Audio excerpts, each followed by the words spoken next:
Hey, welcome in, guys. Today we're going to Hey. be talking about the running backs that you should be aiming for at the top of your draft. We're going to talk about running backs 1 through 12. These are the guys that you want to make sure that you're grabbing in rounds 1 and 2, and where you should be grabbing them. We'll let you know right after this. Hit that drop.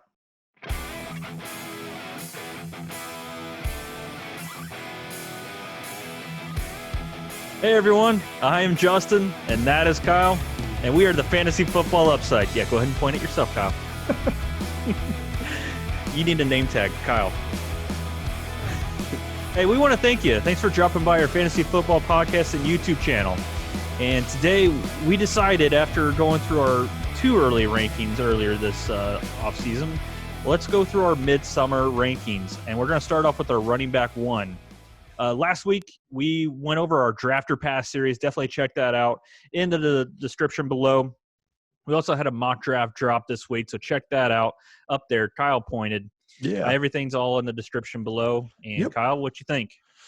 You know what? Let's just get right into this. We're doing top 12 running backs, right? That's these are the guys you got to target at the top of the draft, and that you need to build out in the first roughly 3 rounds, probably. Yeah. Maybe the 11th and 12th fall into that 3rd round if you're lucky. Maybe I don't know. Maybe, we'll see. yeah. Probably the 2nd round they're all gone. Yeah. But anyway, these are our top 12 guys. This is a consensus ranking between the 2 of us. We've got some differences of opinion. We'll let you know what those are. Yeah. But let's go ahead and dive right head first into the shallow end here, and right off the top. I mean, who else do we have? But the man, the myth, the legend. Joe Mixon? Yeah, that's exactly right. Joe Mixon. Christian McCaffery, obviously, guys, right? That's number 1 in our hearts, number 1 on your draft board, Christian McCaffery. He's the guy. We've both got him sitting at number 1. I mean, what is there to say about him that hasn't already been said at this point other than, like, bad stuff? So don't say bad stuff about him, because there's no bad stuff to say.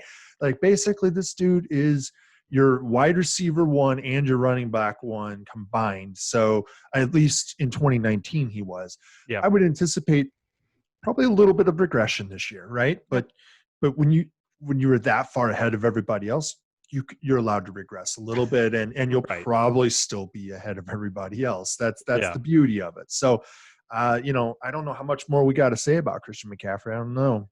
Do we toss anything in? Yeah, like you said, there's not a whole lot more you can say. Yeah. You said he might be able to come down just a little bit and still be just fine. Yeah, because he has a little bit of cushion compared to last year. He scored 87.94 more points than the second place finisher.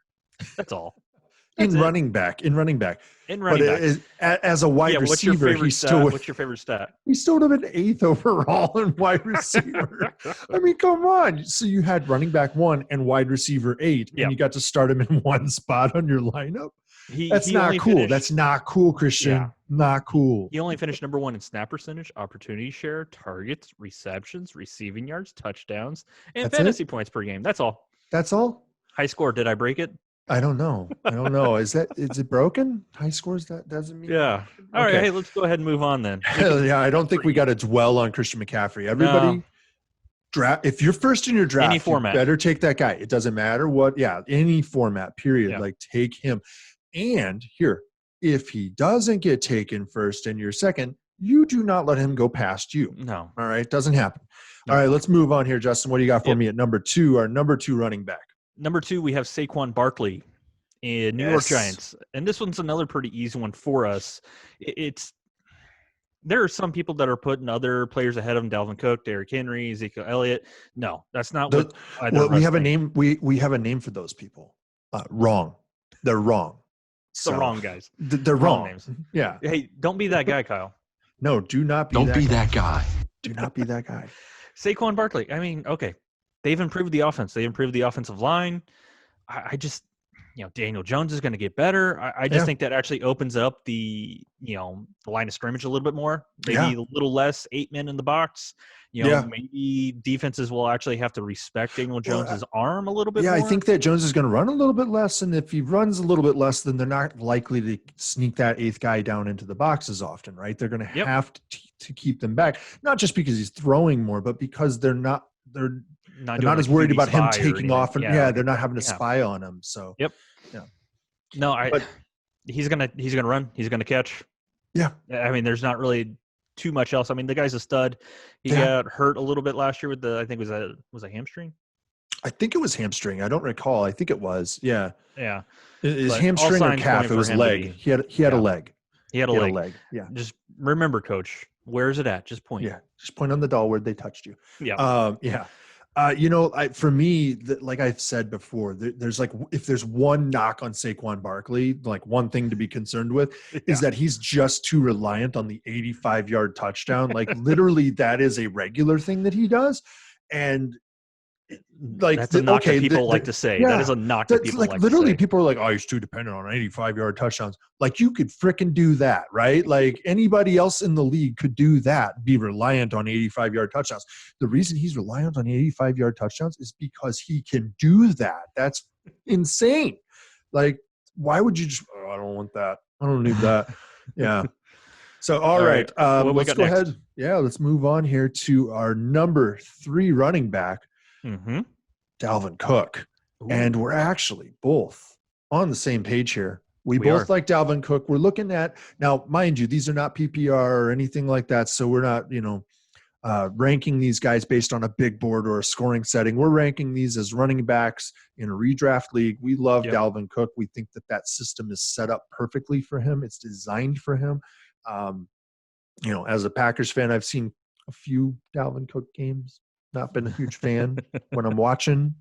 Well, you're not a huge fan because of what I'm a huge fan as an owner. Packers. Yeah. That's really what it boils down to. Yeah.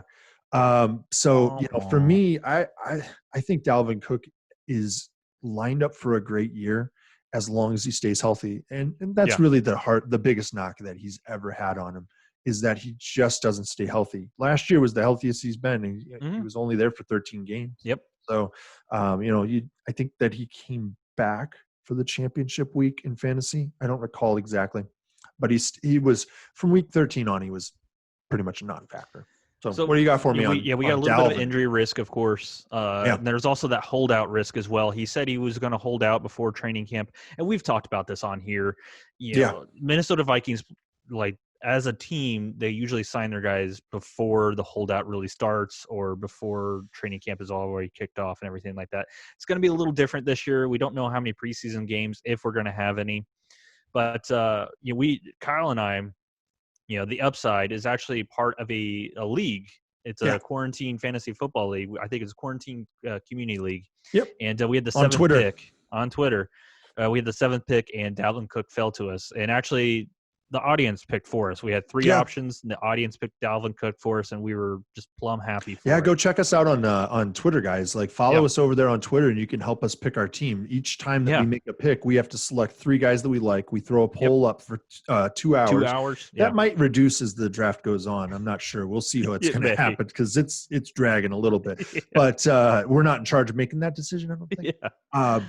When we're on the clock, we have 3 options, and you guys get to pick for us. So go over there and make sure that we draft a good team. Don't screw us over. It's really unique on how we're going to do this league. It's really cool. We were really happy and honored that they reached out to us, and seeing so we're kind of new to the YouTube channel and podcast, but we're not new to experience when it comes to fantasy football. So that was pretty cool. But up next, number 4, we have Derrick Henry, Tennessee Titans. We both have him at number 4. Yeah. And what else does it say about the reigning, rushing champion?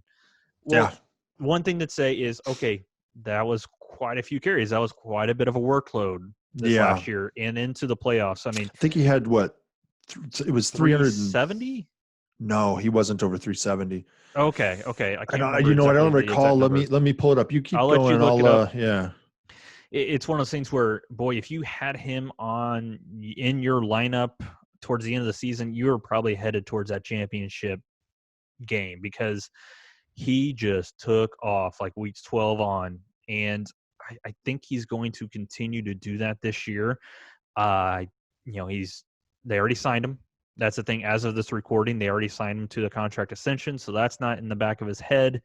And, I mean, what else is there to say? He had 16 touchdowns last year. Maybe that comes down a little bit, but maybe he increases his receiving. They always keep saying that, but we'll see what happens. I don't know. What do you got? That I like Derrick Henry. Dude's a Yeah. beast. He's just a friggin' animal on the field, man. Yep. It's scary to watch him play if you're a defensive back. Not want to be a defensive back. No. See him come around. Yeah, see him come around the edge. Hard pass, guys. Hard pass on that one. Let's see here. I was pulling up his rush attempts. 303 rush attempts, 1,540 yards. That might have been regular season. Just over 5. Yeah, I mean, if you add in the playoffs, that might change. So 386 total carries. Okay, that makes sense. That makes sense. With, and then touches, he had another 18 receptions on 24 targets. So if there is a knock on him, if you're looking at like a PPR league, that is the knock on Derrick Henry, especially at this level. Like you should be targeting him behind a few other guys if you're looking at PPR. But that's really the only knock on this guy. And I think honestly that he'll add a little bit of the passing game in, but not a whole lot. Don't bet on a lot more coming in because Darrynton Evans is there, and that guy is going to be his new Dion Lewis. So I expect a little bit of a drop in total touches, but I think that his quality of output still going to be 5 yards a carry. I mean, geez, Pete, right? All right, let's move on here to number 5. We've got Josh Jacobs of the Las Vegas Raiders, guys, right? They are actually going to make this move to Las Vegas. Yeah, say it over and over. Las Vegas. It's like the San Diego Chargers, right? Nobody knows that they moved, but that's because nobody was watching anyway. Yeah, the fans don't know that. Yeah. Oh, I wanted to let you know that there's some reason that Peyton Manning and the Mannings don't like San Diego. Oh my gosh, I don't know what it is, man. Like apparently he was speaking to some team. And they asked him, well, it was a basketball team, I think. And they were like, well, how would you suggest getting hyped to play for a game that you're not going to have any fans in the stands? And his response was, I'm the wrong guy to ask. You should ask somebody on San Diego's team. And first of all, he called it San Diego's team. Right? Second of all, wow, that's brutal. All right. Anyway, back to Josh Jacobs while you're here, right? Josh Jacobs is a volume guy.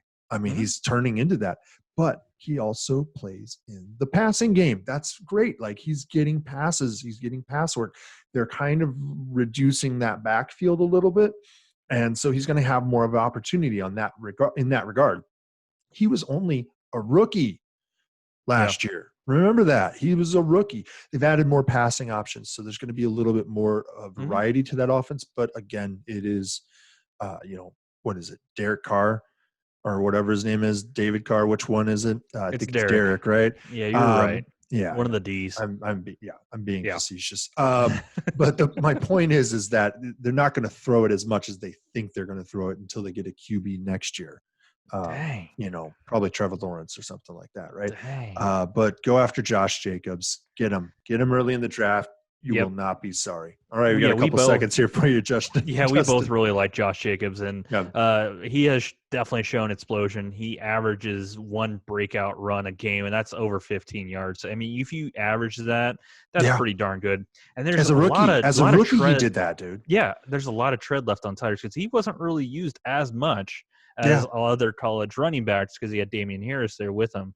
So, they added some weapons, but I think that's just going to help Josh Jacobs' output. And they keep saying they're going to throw him more passes. So, let's do that. Let's have more passes for him. And then up next, at number 6, we have Alvin Kamara of the New Orleans Saints. Is it Kamara or Kamara?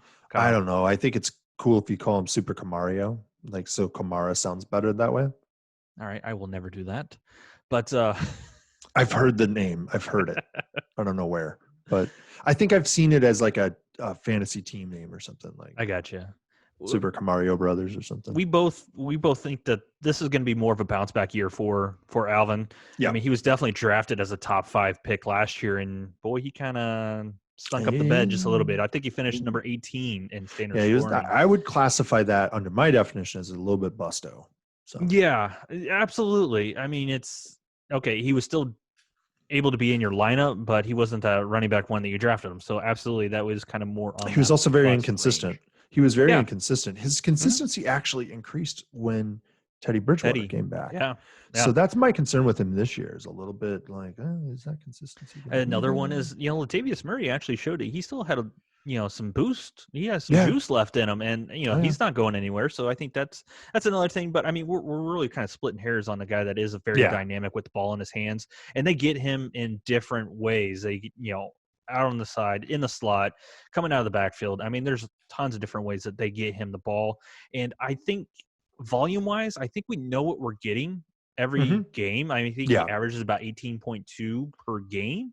Yeah. And I just think the efficiency is going to be a little bit better if he's healthy. I think the efficiency is going to be better this year. And that should I'll tell you what my number one change for him going from last year to this year is the addition of Emmanuel Sanders.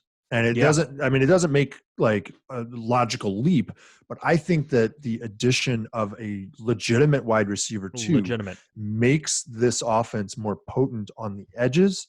And so it draws the defense out. And when you spread that defense out, who's going to profit the most off of that is going to be a guy who is phenomenal with the ball in space, a guy who can catch the ball on a 6-yard swing route or something like that and just take off. And he always got as a DB on him at that point, or one linebacker to get around the edge of. And unless they're fast, man, he's gone. He can make people miss, Oh yeah, but that's exactly what I see Alvin Kamara doing, dude. It's just around the edge all the time, right? Yep. All right, let's move on here. We've got number 7, the surprise guy you've probably been waiting for, wondering where did he go? Where did he go? Yeah, did we skip something? Did we miss somebody? We did. It's Ezekiel Elliott. And that's probably primarily my fault. I wouldn't say your fault. Yeah, I have because him as ranked number 5, and you have him ranked number 9. I am a little bit more towards what most other people are saying, but let me hear what you have to say. So I've been tweaking my rankings, like just fine tuning them for a little while on this, and I was thinking about how I think about him and grabbing guys that I had ranked further behind him. I was just like, okay, well, I think this guy's going to be ahead. And he just kept moving down my board. And the fall stopped at 9 for me, but we have him at 7. I think that's an okay ranking. I think he's going to bust as far as what people are drafting him for. He is going like second. Like Alvin from last year, maybe? Potentially. I think that he's not going to get what people think he's going to get. This is not the same offense. This offense is not going to revolve around him. Jason Garrett's offense was play it safe. Mike McCarthy's offense is not play it safe offense in the same manner. It is pass, pass, pass. But Mike McCarthy went to the woods and changed how he coached. Okay. All right, Mike. Yeah. I just don't buy it. Yeah. Rubble. The Hamburglar, right? No, I don't buy it. I don't buy it at all. And I think that while I'm not saying that he's going to be a bust in the order of what Kamara was to people last year, I think he's going to be a bust for where people are taking him. They're taking him as second in the draft. There are a lot of people, and I've seen him go first. And I absolutely disagree with that. I disagree with him being third. I disagree with him being inside the top 5. It just all goes back to, there's that unknown. And it's just really risky. And like you said, it's just that Mike McCarthy does not give the work to one running back. He likes to give it to multiple. Yep. I mean, everybody remembers fresh legs. Free Aaron Jones. Yep. And, hey, guess what happened whenever Mike McCarthy left? Hey, Aaron Jones was freed. Yeah. And okay, people are like, oh, he's never had a back like Ezekiel Elliott. That might be somewhat true. I mean, he had Amon Green for quite a few years, like you mentioned. Wait 1 second. I just want to say he had Aaron Jones. He had Aaron Jones, and he didn't let him free. And then what happened? What happened? The first year he's not there. What happens with Aaron Jones? Aaron Jones is running back 2. So he did have a running back like Ezekiel Elliott, an elite running back. And that's not the only one he ever had. All right. Speaking of Aaron Jones. Yep. Up next, we have number 8, Aaron Jones, Green Bay Packers. Have you ever heard of him? No. I don't know who that is. No. Not at all. I'm not a passionate fan at all. No, not at all, as he points. Yes. Yeah. It's not, bright or anything this episode. Not at all. Not at all. But let's just talk about Aaron Jones. Okay, he was freed. He finally 1,558 yards, 285 touches. Not bad. Like you said, he finished second. I will say the only thing I have a little bit of a knock on him was the consistency issues a little bit. He did have some really big games and then some. I mean, he was still in your lineup and didn't kill you, but there could have been a little bit more consistency across the board. Go ahead. All right. You're chomping at the I'll tell you why. Right now. Okay, I'm going to tell you why that doesn't really matter. I think it matters if you're drafting him like second or third overall, right? But I think you can easily get him in the back of the first round, top of the second round. That's where he should be falling right about now, right? Yeah. As far as ADP, I think that's where he's going. But you're getting him inside the top 10. Okay, so you need a top 10 value, right? If you take out those games where he scored 4 touchdowns and had over 40 points in fantasy football standard scoring, you take out those 2 games. I think it was just 2 games. He's still a top 10 running back last year. So while I agree he wasn't as consistent, it's because his blowups were so dramatically high that his regular games looked really low, but they were still pretty high for the league, actually. Okay. So he did have, I would say he had some real stinkers and he had some really, really big blowups, but that he was really solid. I just want it sounds weird. Yeah, I just went dirty. That's gross. Don't do that. Don't do that. Yeah. So I don't know. I mean, that's all I'll add on that. If you've got any more on Aaron Jones, it's a run heavy offense. That's not going to change anytime soon. Yeah. And he's a pass catching back, guys. He's a pass catching back. So PPR, push him up your board a little bit, guys. Yep. All right, let's move on here. Number 9. You know what? We missed 7, didn't we? We missed that 7 drop. Well, I'm going to toss it in right now. 7 miles an hour. Yeah, I did that. Better late than never. I'm sorry. Yeah, better late than never. Not. This is all two players later, I don't right? know why you apologize. Number 9. You're never sorry. I'm never sorry, actually. I don't mean it. I'm as disingenuous as my 4-year-old daughter. I would apologize. No, I'm sorry. All right, number 9. Let's 30 seconds in here, and we'll tell you who he is. Actually, Miles Sanders with the Philadelphia Eagles. This one definitely is mostly me. That he's in the top 10. What do you have him at? I have him at 8. He's one of those guys that I got him at 13. Yeah, you've got him at 13. So I think that there's good things in store for Miles Sanders this year. I have a really solid feeling about him. I think that Boston Scott's going to give him a good balance. I don't foresee Boston Scott overtaking him. So I'm comfortable with that competition between the two of them. But what I really like is that it really actually finally appears that Miles Sanders is the lead back in this backfield, and that Doug Peterson is finally considering or willing to let a lead back actually operate as a lead back. So I think in the modern NFL sense of what a bell cow running back is, you're going to get bell cow level touches or opportunities for Miles Sanders. There's some people who are really, really crazy about him, like think he's the second coming of Christian McCaffery. We've talked about that. He's not. He's the brakes not. Just a little bit. He's not. Don't be that guy. Don't be that guy. He's not. So back off.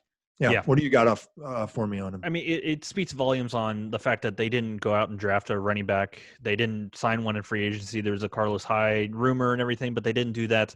That lets you know. I mean, they let Jordan Howard go in free agency, so let you know how they feel about Miles Sanders and also how they feel about Boston Scott, who they did. That's a nice find.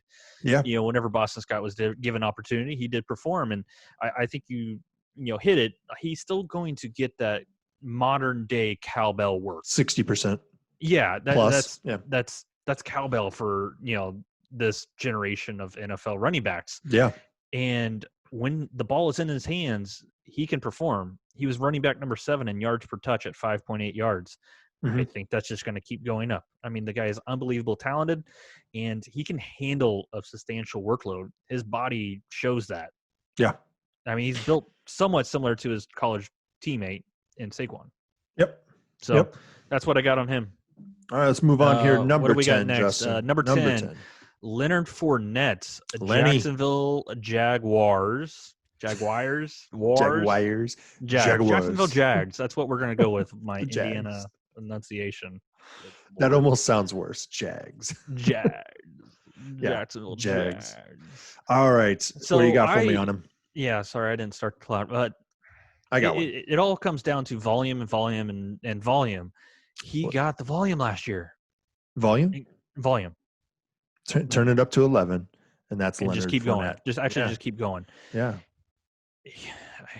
He's in line for a touchdown progression. Oh, he only yeah, scored absolutely. 3 touchdowns. I mean, based off of opportunities and how many yards and everything, he should have had about 9.3 touchdowns. I mean, so 9 touchdowns. And I think that's going to go up this year because he's still going to get that volume. His passing work may come down just a little bit. They did sign Chris Thompson from the Redskins because Jay Gruden's there. Jay Gruden's there now. I don't know after all that stuff came out. We're not going to touch that. For now, he's touch that either. Good Lord. Stop it. Jesus. Anyways, back to Leonard Fournette. The passing work could come down just a little bit, but I think the touchdowns are going to go back up. He's in a contract year. They didn't sign they didn't do the option for the 5th year, and that's just because the Jags are stupid. I mean, let's just be honest. People as an organization, the Jags, they don't want to sign people. They got rid of one of their greatest players ever in Calais Campbell after signing him to a big deal a few years ago. So that's what I got on Leonard Fournette. What do you have? I don't have a whole lot more than you're Whatever, right. so, Volume. Yeah. I mean, look, that offense is a little more balanced than it was before. Because they have a guy who can throw it down the field pretty solidly. They have the Jaguar King, and then they have DJ Chark, and they've got what's his name. They got D.D. Westbrook. D.D. Westbrook, and both of them are going to be solid. Chark is going to have a pretty good year.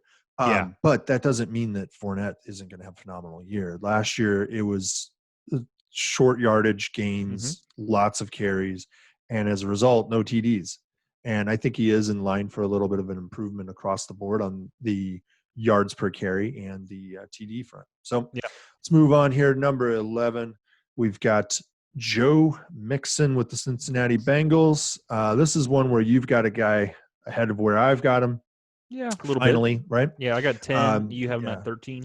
Yeah. Now, in PPR, obviously, I'd have him a little bit higher because I think that he's going to have, in that offense, a lot more opportunity to catch the ball out of the backfield.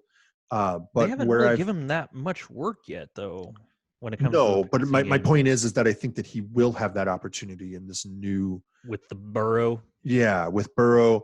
I think that it's going to be look, it's second year for that system. And I think that they're going to just progress with it. And I think that everybody wants to get the ball in his hands in space. He is a dynamic back off of the edge. He is built like Miles Sanders in a lot of ways. Yeah. And so I think he is a guy who is ripe for the opportunity. And this is one of those guys that could absolutely blow my ranking of him out of the water. If he puts together the right year. I think that maybe we're still a year short from him having that banner year for him. But I don't expect more than maybe 1 or 2 more like great years out of this guy if he ever puts them up. He's only really ever been serviceable, and I think he's got a lot of tread on the tires. He's dealt with some injuries to some extent. I think we're really going to disagree on this one. I think that he's got some issues because he's several years into the league at this point. And a lot of guys, third year is where it's at. And if it doesn't happen, then they really don't have much after that. So, my turn. Running backs. Yeah, my turn. Go for it. So, yes, he's going into his 4th year, but the guy's still 24, 25 years old. There's not as much miles on him as you might think. And here's the thing. Last year, a little bit of a rough year to begin with. And that's because the offensive line was absolutely atrocious. They drafted a guy to be there to help him out last year in Jonah Williams, and he tore up his shoulder in training camp. I think that offensive line is going to improve, and they found ways to improve during the season, which is hard to find because of the fact that weeks 1 through 8, Joe Mixon was only running back 33. Weeks 10 through 16 after the bye week, running back 6. So they found ways to get him the ball more, or they had, found ways to improve that offensive line somehow. And I just think you mentioned Joe Burrow. He's going to be a little bit better quarterback than Andy Dalton, I think, is what he was last year. I mean, he got benched for like Jeff Driscoll or I don't know who. It's just sad. But they did start him back up though. They did just because they had to, and it was sad. AJ Green should be back. They drafted T. Higgins as well. There's going to be, Tyler Boyd's in the middle. There is room for him to run, I think, this year compared to what it was last year. And I just think he's going to take that extra step. Sure. That's what I got on him. All right. I right. do think he's going to outperform my ranking of running back 10. Sure. All right. So number 12, we have Nick Chubb, Cleveland Browns. I have him ranked 9th and you have him at 14th. Yep. And if you listen to us, we both are fading Nick Chubb more and more. You definitely have, and more than I have. And it could be something when we get closer to the draft, that real draft season, that could probably get more closer to where you're at. Yeah. And it's not because of the fact that Nick Chubb isn't a good running back. I mean, the guy is dang good with the ball in his hands. It's just there's only one ball that can go around. Yeah. In this offense, and there is a lot of weapons in this offense, and you can't not look at what happened whenever Kareem Hunt came back. Before he came back from suspension, he was RB6. Afterwards, running back 15. Yeah, and that's a decent little drop off. And just imagine of it the whole season. Yeah, I mean, no reason not to think that they're going to be there for the whole season. And the other thing is Nick Chubb just doesn't catch the ball that much, especially compared to Kareem Hunt.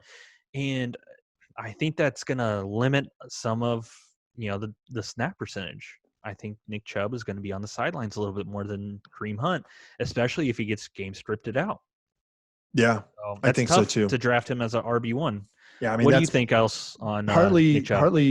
Partly it's game scripting for me. That's a real big issue with him and with that offense, I think. And that goes back to Baker Mayfield. I don't have a whole lot of faith in Baker Mayfield, but one of the biggest issues that I do have with him is I'm not sure he's running back one on that team. I'm not sure, and I don't know that they're sure either. I don't think so either. Yeah. Yeah. I mean, that's a good problem to have, though, with those. It is a good problem to have, but I don't know that it's a 1A, 1B situation. Yeah. For real football, it's great. Right. Yeah. But for us, that's not very good. That's a situation that you should fade, and you should let your league mates draft him 7th pick in the draft or something, some egregious price, and laugh all the way to the bank, because Kareem Hunt is an actual thief of his opportunity. It is. There is no reason to think that is going to change. It absolutely played out last year. And if you please go look at the metrics week by week last season, look at the game log, do it. And you will see when Kareem Hunt came back, you will see a dramatic drop off for Nick Chubb's opportunity and output. So he's not going to put in a solid enough year for you to be a top 10 pick, in my opinion. So, or I'm sorry, top 10 running back. Yeah. Definitely not a top 10 pick in either of our opinions. No. So yeah. There we are, guys. We've got 1 through 12 done on running backs. We're going to hit the rest of our midsummer draft rankings going forward here. We're going to hit running back 2s next. We're going to do 13 through 24. Yep. And that'll be in the next episode. So keep your eyes open for that one, and you'll see it. Once again, don't forget to subscribe. Click that bell so you get notified every time, that we upload the best fantasy football podcast on the internet. Let us know how wrong we are on these 1 through 12. Oh yeah, especially in the back end Ezekiel of those. Elliott and all that. Thanks again for being an Upside fan, and we will see you next time. Bye.